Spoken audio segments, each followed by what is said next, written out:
वैसे मेरे साथ हमारे सभी मेजर विभाग के प्रमुख भी यहाँ उपलब्ध हैं।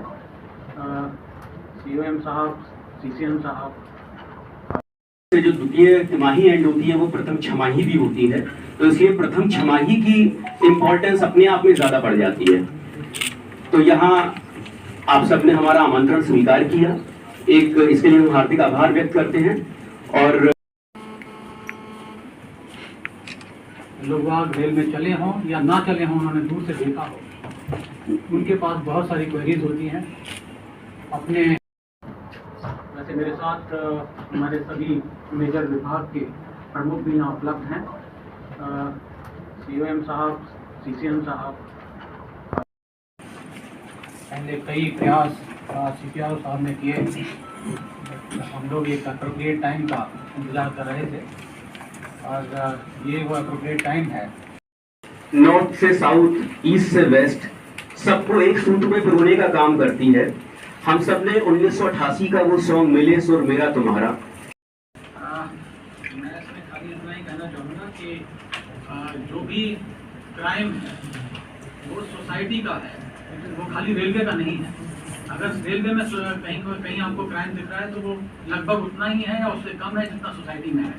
और जो आदमी क्राइम करता है उसके लिए सारी एजेंसीज हैं, उसको पकड़ने के लिए वो अपने क्राइम का स्वयं जिम्मेदार है और उसको पकड़ने के लिए सारी एजेंसीज हैं और वो अपना कार्य कर रहे हैं।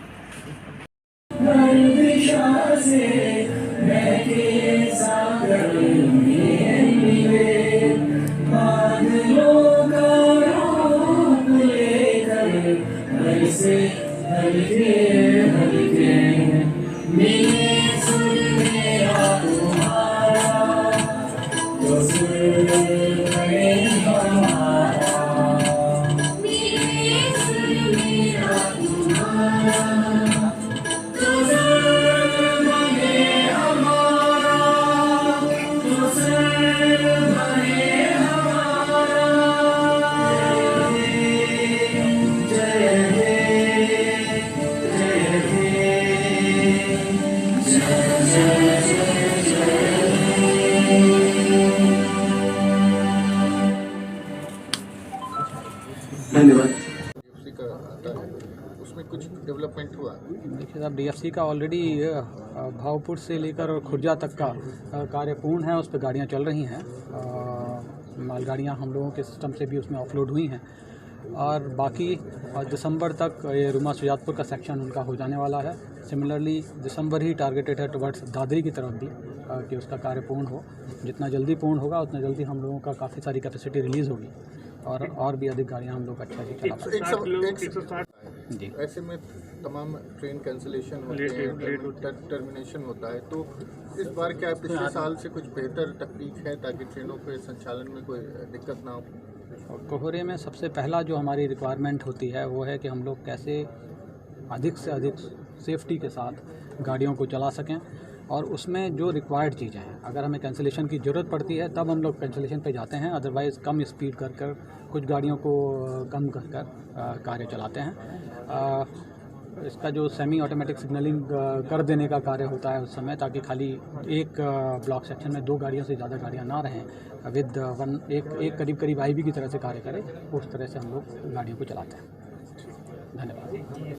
ट्रेनें चलाने के लक्ष्य कब तक चलाएंगे ट्रेनें और कितनी इससे सुविधा होगी? देखिए 160 किलोमीटर के करने के लिए इसमें कई सारे इंफ्रास्ट्रक्चर में कार्य करने हैं, उन पर कार्य चल रहे हैं। डिफरेंट सेक्शंस के लिए लक्ष्य बनाए गए हैं।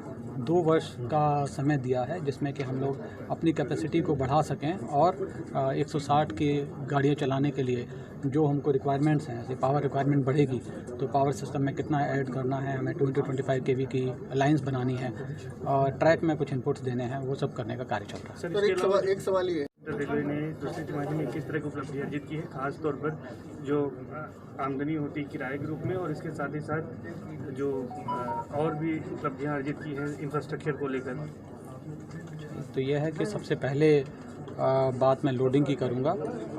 हम लोगों के सिस्टम पर पिछले वर्ष के तुलना में लगभग 22.5% अधिक 8.82 मिलियन टन का लदान इस बार किया गया है। और अगर इसको हम लोग इसमें देखें कि कितना पैसा उसमें लिया तो 891 करोड़ रुपए का इसमें हम लोगों को अर्निंग्स प्राप्त हुई। इंफ्रास्ट्रक्चर डेवलपमेंट की अगर बात करें तो किस लेवल पर काम हुआ है और 3 महीने में क्या उपलब्धियां रही हैं? देखिए, इंफ्रास्ट्रक्चर में हम लोगों के यहाँ पर नॉर्थ सेंट्रल रेलवे में सभी जगह Allahabad division, Jhansi division, Agra division, तीनों ही जगहों पर कार्य चल रहे हैं, जिसमें मुख्यतः 3rd लाइन 4th लाइन का कार्य चल रहा है और इलेक्ट्रिफिकेशन, ऑटोमेटिक सिग्नलिंग के कार्य चल रहे हैं। साथ ही सेफ्टी रिलेटेड हम लोगों के यहाँ कार्य हो रहे हैं, जो कि FOB और ROB और LHS बनने के कार्य, जिससे कि हमारे LCs निकल सकें। मैकेनिकल सिग्नलिंग को हटाकर इलेक्ट्रॉनिक सिग्नलिंग लगाए जाने का कार्य भी चल रहा है, जिससे कि हमारे पूरे सिस्टम पर कोई भी मैकेनिकल सिग्नलिंग वाले स्टेशन ना रहें। ये मुख्यतः हम लोगों के कार्य हैं। सर, DFC की अगर बात करें तो